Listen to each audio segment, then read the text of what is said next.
Dans cette revue de presse, il sera bien évidemment question d'Emmanuel Macron, mais on va commencer avec l'éditorial de Traoré Moussa à lire dans l'Expression, qui nous apprend qu'une nouvelle loi sur la presse a été votée vendredi par la Commission des affaires sociales et culturelles de l'Assemblée nationale.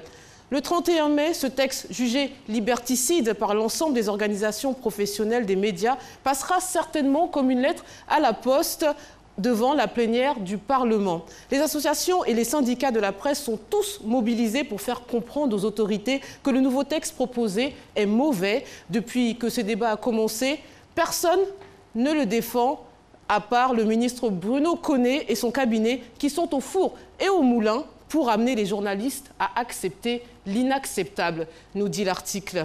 Allez, on va s'intéresser à l'homme du jour. Emmanuel Macron, bien évidemment. L'intelligent d'Abidjan, grâce à la contribution de Christian Gambotti, donne la vision africaine de Macron, qui a découvert l'Afrique lors de son stage de fin d'études au Nigeria. Il en garde le souvenir suivant. L'Afrique se caractérise par la préservation des autorités coutumières ou religieuses, et où, malgré la misère et l'instabilité, tout paraît possible. Il sait déjà que l'Afrique n'est plus un immense chaos.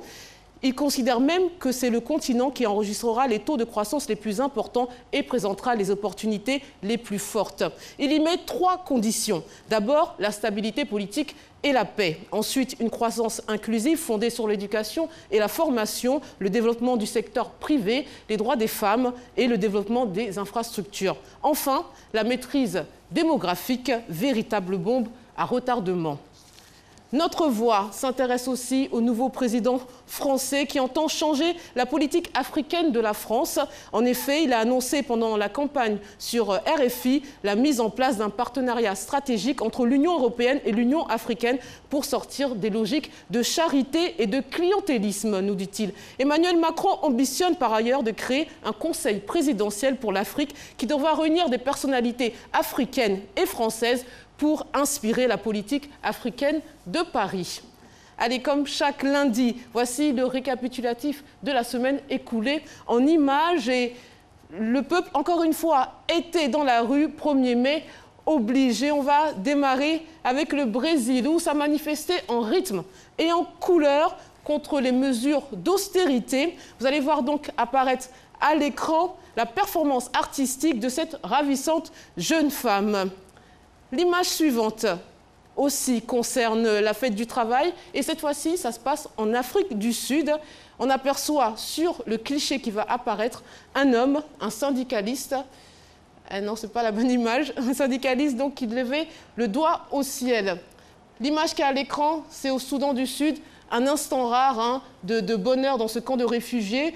Une ONG catholique a formé les habitants à des séances thérapeutiques de massage et visiblement, ça plaît à cet enfant. Un sourire dans ce cas de figure, c'est assez rare. La photo suivante, je vais la découvrir avec vous, comme ça on va suivre en même temps. Si vous pouvez la faire apparaître et je parlerai en fonction de l'image. Alors celle-ci, bon, ça devait être la dernière, c'est-à-dire l'insolite. Cette femme que vous voyez, c'est Regina Lopez. Elle a été donc secrétaire d'État à l'environnement et aux ressources naturelles. Elle a affiché clairement son opposition à l'industrie minière qu'elle avait accusée de corruption. Et là, elle vient tout juste d'être démise de ses fonctions et elle s'est mise à chanter « I Believe I Can Fly » de R. Kelly, sa chanson préférée, nous dit-elle. Allez, l'image suivante, s'il vous plaît, ça va apparaître. Comme ça, je vais la décrire avec vous. Nous sommes en Argentine et là, c'est à l'occasion du 1er mai aussi qu'on a pu voir ce mur mer de la place de Mai où sont affichés les portraits des personnes disparues entre 1976 et 1983 durant la dictature de la junte militaire.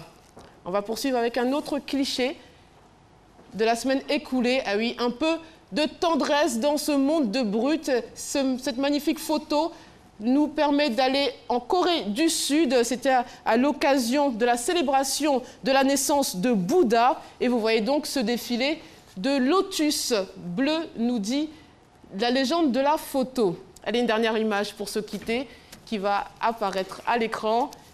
Et ça se passe donc au Venezuela où malheureusement c'est des manifestations quotidiennes que l'on voit depuis déjà plus d'un mois. Et ce jeune homme vient tout juste de se faire renverser par un véhicule blindé de la police. Allez, on va s'arrêter là pour ce tour d'images de la semaine écoulée. Je vous retrouve donc demain. Je vous laisse avec Eva Mani et Marcelin Govoy. À demain.